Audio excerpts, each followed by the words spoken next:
Hey, good morning. My name is Eric Arnold, and this is my studio, which is in my barn. And usually I make videos about sports handicapping here in my barn. I call it the sports barn, but occasionally I make a political video when I see an issue which I think is important and I want to opine on said issue. Well, I have my little YouTube platform, and I mean little. So I use that to say what I want to say. Well, this Kyle Rittenhouse trial and the verdict, I think this is incredibly important, and I wanted to talk about that.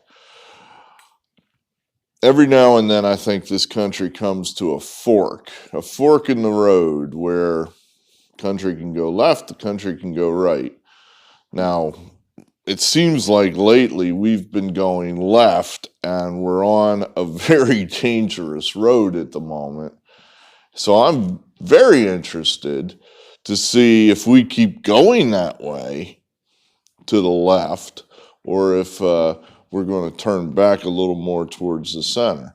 Now, what are these forks that I'm talking about? Well, primarily, they're anything where you can divine the intent of the country. In other words, what's the opinion of the country? Where does people stand on an issue? Primarily, these things are elections. Polls, I guess you could say, would do that sort of thing, but polls lie. You never know. The poll's only as good as the person doing the poll, and most pollsters have an agenda. They want to push. Polls are famous for that sort of thing. They're called push polls, where I skew a poll a certain way depending on how I ask you the question to get the result that I want. And then I splash it all over the news as if it is news, trying to convince the country that, hey, my opinion, my viewpoint is the most popular one. You should join me because you're in the minority. See, here's my poll proving my point. Now, and in fact, that's not the most popular opinion because I cheated. I skewed my poll. See, that happens all the time. Elections, I know what you're going to say. Elections are all rigged. They are not. Just stop. Just stop. Is there cheating that goes on in elections? Yeah. Does it rig the whole thing? I doubt it. So, if you're one of the system's all rigged people, well, you can watch. Sure, why not? But you're probably not going to get as much out of this as other people. But at any rate, elections for the most part tell you which way we're going. So the most recent election we had, the November 21 election, huge win for rational thinking, let's say it that way, that the leftist, Marxist, authoritarians lost in huge numbers. So, and they're setting up to lose again in huge numbers next time around in November of 22. So this is all good. Well, this Rittenhouse trial, here you got 12 people that are going to be polled. There's going to be an election, if you will. The winner of the election is either going to be Kyle Rittenhouse goes to jail for the rest of his life or Kyle Rittenhouse goes free. That's more or less the election that's being held amongst 12 people, 12 random Wisconsinites. So I'm interested. I want to know how this election, this poll is going to go down, this trial, how's this going to come out? I wasn't totally into the trial initially. It was kind of like, all right, I knew this was coming up, but I know this is going to be a big deal. But I just kind of figured, all right, they're going to catch this kid up on something. He did something wrong that is indefensible, and he's going to be convicted. Because that's the most common result when a case goes to trial. If a case goes to trial, the state wins more times than not. I'm almost certain I'm right about that. I may not be. I know this, when a person is charged with a crime, that person 9 times out of 10 has to plead guilty in some fashion. That getting the charges dropped or being acquitted, rare. Very rare. The state has a massive advantage when they charge an individual with a crime. They have an unlimited budget. They have unlimited time. This person has to raise money by himself for his own defense for what could be a very expensive trial. That's where you get all sorts of things like plea bargains and whatnot, and that's all conviction.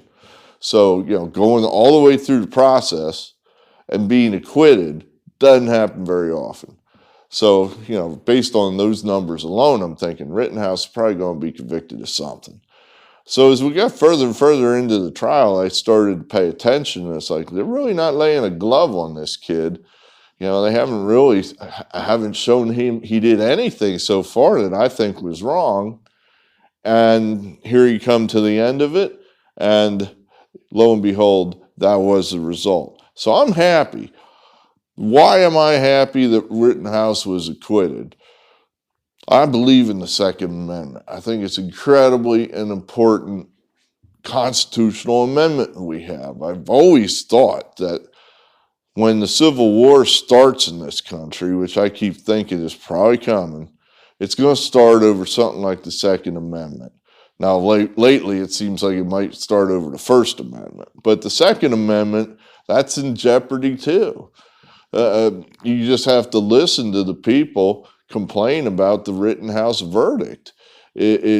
What they're mad about is basically the people on the far left, the authoritarians, the people that want to run your lives for you. They don't want you to have the right to defend yourself. They don't want that to be something you're allowed to do.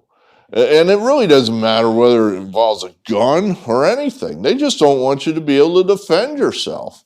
They want you to be forced to call them, to call the state, to call the police. You have to call the government. You can't just defend yourself without permission from the government. That's crazy. That's like the jungle. We're evolved beyond that. We don't do that. Well, we in the rational world, we think that's a natural right that we always have. I can defend myself. It's like, yeah, it's the law of the jungle. I don't know that's terrible either. I mean, when the tiger decides, you know what, I think I'm going to eat the honey badger today, the honey badger doesn't have to just sit there and take it. He can fight back, and he does, to his credit. It's probably why honey badgers don't get eaten that often, because the dude fights back. Well, if honey badger was in authoritarian land, he'd be screwed. He'd just have to run away or go, all right, you got me. I guess today's my day to be eaten because, 4 tigers showed up. So I can't even fight back. I just had to sit here and take it. That's not the way the world works naturally. So that's where we think we do have a right to defend ourselves, whether it's written into a law or not. It is written into a law, luckily for us, the Second Amendment. Most states have laws that specifically spell out that citizens have the right to defend themselves, self-defense, what have you. That's what the left is talking about right now. They're talking about, well, we got to change the law. This isn't right. This Rittenhouse trial, probably technically, legally, the kid was legal. Well, we got to fix that. We'll just change the law so this sort of thing can't happen. Stephen Colbert apparently said exactly that on his show. There you have it. We don't like the law. This isn't right. There's no way you should be able to defend yourself. I disagree. I think that's nuts. I think that's wrong. One of the reasons I think it's wrong is that their base argument is you just have to trust the system. You just have to trust us. We'll have more anarchy if everybody's running around with a gun defending themselves. It'll be chaos. And we're kind of like saying, well, I don't actually think it will be. But so what you're telling me is that if I need the police to come and defend me, defend my property, they'll be there. Johnny on the spot. Boom. Yeah, that's what I'm telling you. That's not true, and we know it's not true, and we're offended, and our intelligence is insulted when you tell us stuff like that. That's the whole point of the Kenosha riot. The police stood there and did nothing.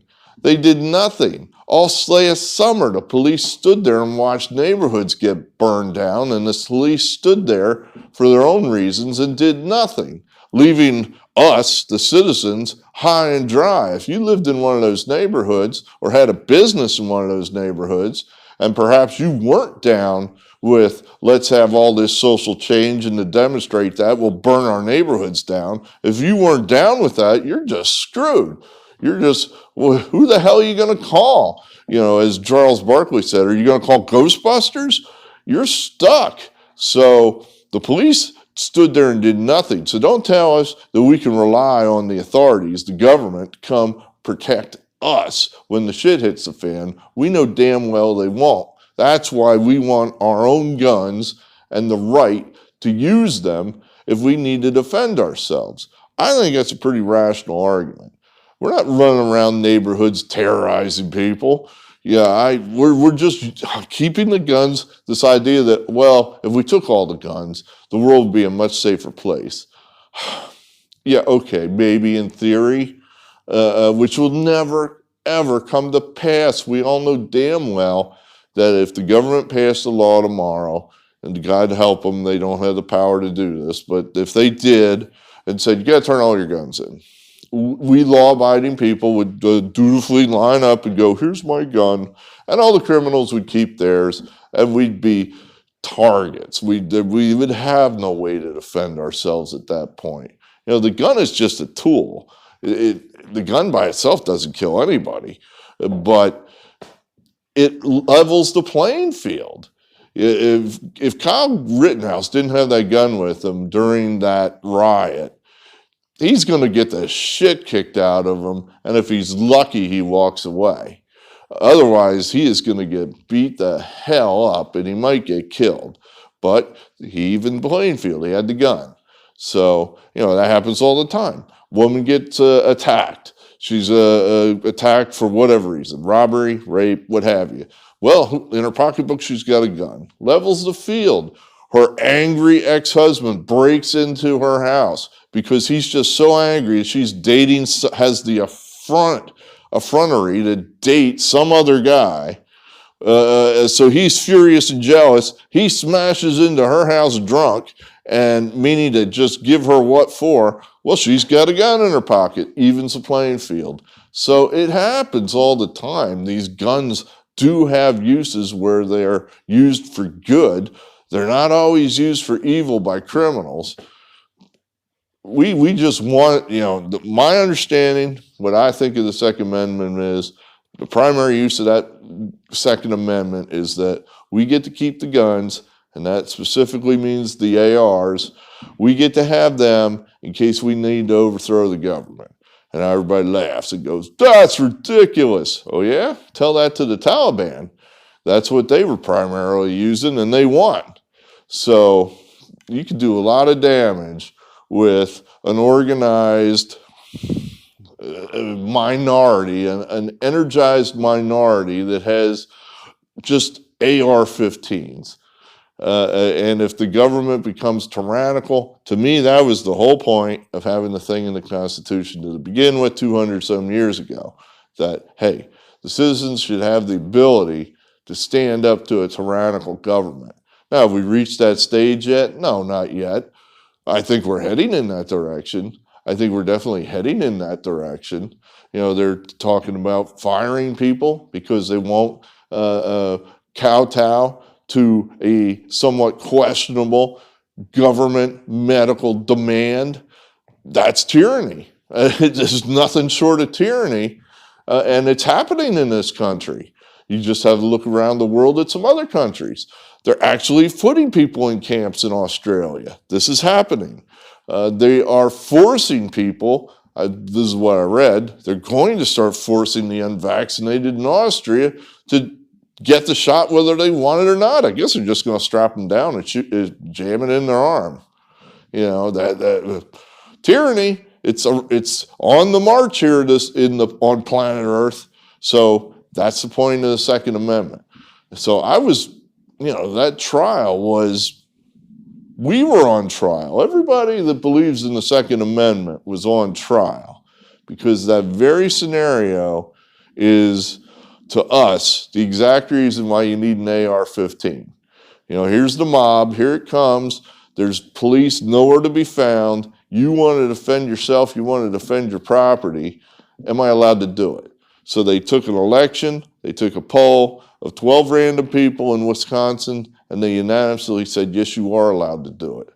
So I feel good about that. I feel very good about that, that the law and at least 12 random people in Wisconsin actually do still believe that we have the right as Americans to defend ourselves, that we don't have to just lay there and let a lawless, rampant mob run us over. So I felt good. I think it's an important, there's a lot of work to be done. I mean, they're still pursuing these horrifying, tyrannical vaccination mandates. So we got to keep fighting that. But I think we have more of us than they have of them. These authoritarians, these liberals, leftists, Marxists that want government to run everything, that the elites run everything, and the people that everybody else, the other 90% of us, we just have to sit there and take it and do whatever they say and turn in our weaponry. Okay, I don't have the right to say anything. I don't have the right to defend myself. We're winning. I feel pretty good that at the moment we're winning, but we're still not we don't have the power to change any of this. All those people are still in power. So we have to keep winning. We have to vote these people out of office next chance we get, which will probably be November of 22. We've got to keep going. So keep speaking up, keep watching the news, keep your powder dry if you like the Second Amendment, and we'll talk again. I'm curious what other people's thoughts are about the Second Amendment. I think it's an incredibly important amendment that separates the United States from other countries, that we have the rights in this country that are not so easily taken away. And part of the reason is because the government knows that the citizenry is heavily armed. And in certain parts of this country, where the citizens are 75% heavily armed and believe in the Constitution and freedom and saluting the flag and all that good stuff, the federal government knows it just can't walk in there and take all those guns. So the government basically goes with a light hand on some things here in heavily red states. Well, that's because of the guns. We didn't have guns. They could make us do anything. We would be Australia. God help us if we're ever stupid enough to just hand over our weapons like they did in Australia. God help us. All right, that's a good rant. I don't know if I said everything I wanted to say there, but I was unable to really put that in any kind of a cohesive outline of every point I wanted to make. I thought I'd just say what I wanted to say, so I did the best I could. Thanks for being here. Hey, sports videos coming up Friday. The rest of Saturday's college football card will have that. And then I guess we're going to transition into college basketball, or attempt to. That's still a little up in the air as to we're going into college basketball. Perhaps I thought about the NBA, switching out the NBA for college basketball. Which do you think is more popular, the NBA or college basketball? I wonder what the answer is there. But then, of course, baseball, that we're looking forward to that. I'm definitely looking forward to the next baseball season because we're actually good at that. So looking forward to that. Good, thanks. Appreciate you being here. Hit the like button, all that good stuff.